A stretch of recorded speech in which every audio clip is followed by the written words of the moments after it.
அதிமுகவுடைய ஒரு பிரிவினராக இருக்கிற புகழேந்தி அவர் தெரிவிக்கிறார். முதல்வர் வெளிப்படை தன்மையுடன் சென்று நிதியை கோரிக்கை வைத்திருக்கிறார், மறைமுகமாக அல்ல அப்படின்னு. இதை நீங்க எப்படி பாக்குறீங்க? வெள்ளக்கொடி காசு காட்டப்படாது, வெள்ளக்கொடி இல்ல அவர்கிட்ட இந்த மாதிரி காட்சி. எடப்பாடி பழனிசாமி போல காவி கொடியை காட்டவில்லை என முதல்வர் ஸ்டாலின் கூறியது குறித்து செய்தியாளர் எழுப்பிய கேள்விக்கு எடப்பாடி பழனிசாமி பதிலடி கொடுத்துள்ளார்.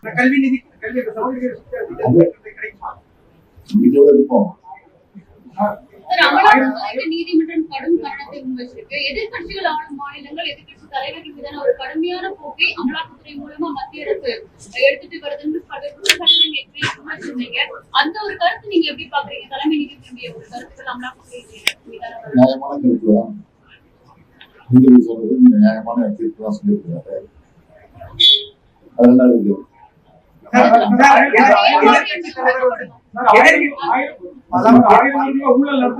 பல மாநிலங்கள்ல அமலாக்கத்துறை தொடர்ந்து குற்றச்சாட்டு வருகிறது.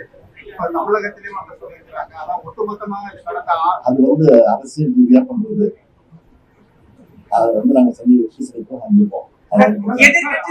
எதிர்கட்சி தலைவர் நீங்க டெல்லி வந்த பயணத்தை விமர்சித்திருந்தாரு. ஆனால் அதே அதிமுகவுடைய ஒரு பிரிவினராக இருக்கிற புகழேந்தி அவர் தெரிவிக்கிறார், முதல்வர் வெளிப்படை தன்மையுடன் சென்று நிதியை கோரிக்கை வைத்திருக்கிறார், மறைமுகமாக அல்ல அப்படின்னு.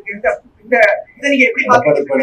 வெள்ளக்கொடி காசு காட்டப்படாது, வெள்ளக்கொடி இல்ல அவர்கிட்ட இந்த மாதிரி காட்சி தெரியல. அவங்களுடைய ஒரு பிரிவினரை உங்களுக்கு பாராட்டு தெரிவிச்சிருக்காங்க. அது மரியாதை சந்திப்பு. எப்ப டெல்லிக்கு வந்தாலும் அவங்க சந்திக்காம போடுறாங்க. அதே இடத்துல சந்திச்சிருக்காங்க. அதே நேரத்தில் அரசியல் பேசுறதுன்னு சொல்றாங்க.